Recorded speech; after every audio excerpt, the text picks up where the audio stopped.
Hello, my name is Paul Costa. We are doing a case study for methods of nutritional assessment. Our case subject today and his characteristics are that he is a 67-year-old white male. He's retired, no children at home. He lives just with his wife. He was diagnosed with hypertension about 10 years ago, and that's in his family history as well. And he's on Crestor currently. It's a cholesterol medication.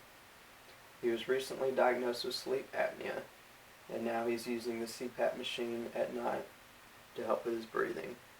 And he has a medical history of back surgery due to injury. Clinical observations I saw when I talked to him was that he had slight edema in his leg, and he was struggling standing up from a seated position.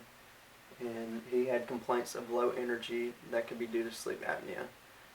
But he was also inactive, saw him sitting around a lot, not really getting up or exercising or moving around too much. His anthropometric measurements are that he's 5'11", 71 inches tall. He weighs 235 pounds, and calculated with his BMI is 32.8, which falls under obesity. But since he's older, the BMI kind of changes, and I saw that he was listed as overweight for his age. But his tricep skin fold was 31 millimeters, and that's fell under the 75th percentile, which is above average. For his BMR equated, we have 235 pounds, 71 inches, 67 years. Came up to be 1976, and since he was inactive, lived a sedentary lifestyle, you multiplied that by 1.2, and the number of calories needed ended up being 2371.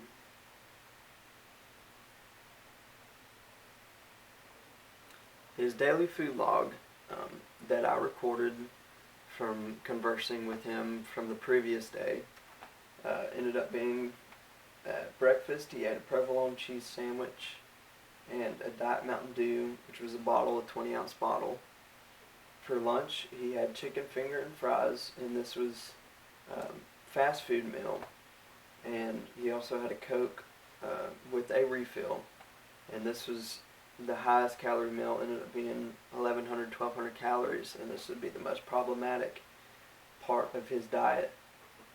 For dinner, he had 2 servings of chili and saltine crackers, and for snacks, which appear to be pretty good compared to the rest, he had a quart of water, peanut butter crackers, and an apple. So for the assessment of macronutrients along with fluid and fiber, his protein intake was 74 grams, and calculated for his nitrogen and protein requirements, it ended up being 74 grams as well, so that's maintenance. He could bump it up to be safe. Carbohydrates, he was at 401 grams, which seems like a lot, but it was 58%, the upper range of the percentage usually targeted for a diet. And then fat, he was at 101 grams, 33%, very upper range of the target for 20 to 35% of fat. And water, fluids, was 2.5 liters, so he was a little bit over a liter short of getting his water requirements. And fiber, he was 1 gram away, so I will give him that he met his fiber requirements, though since he has hypertension, he may want to bump those up.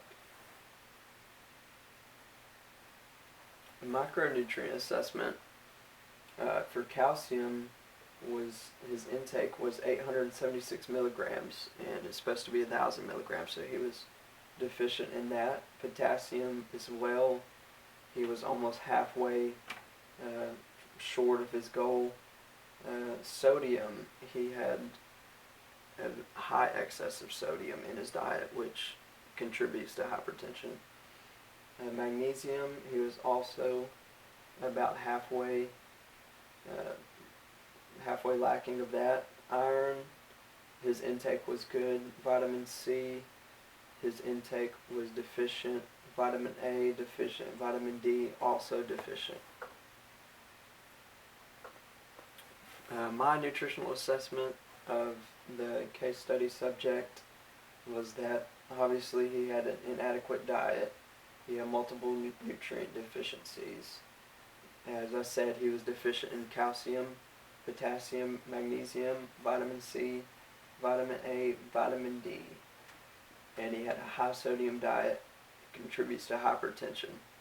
And he was also, dehydrated. He wasn't consuming enough fluids throughout the day. And genetic factors as well as diet and lifestyle and activity may be playing a contributing role to his hypertension. The big disease prevention that he needs to be cautious about is that hypertension is the primary risk factor for cardiovascular disease and atherosclerosis. My nutrient intervention for him, which is DASH, and that's the dietary approaches to stop hypertension. A goal for him would be decrease caloric intake, serving sizes, help him get his calories down to at least maintenance level, and limit sodium intake less than 1,500 milligrams, and limit saturated fat intake, which contributes to heart disease as well. Limit added sugars. These are a lot of empty calories that don't give him any, nutritional benefit, and he needs to increase intake of potassium, especially to get his electrolyte and fluid balance better, and then calcium, magnesium as well, because those are been proven to help hypertension.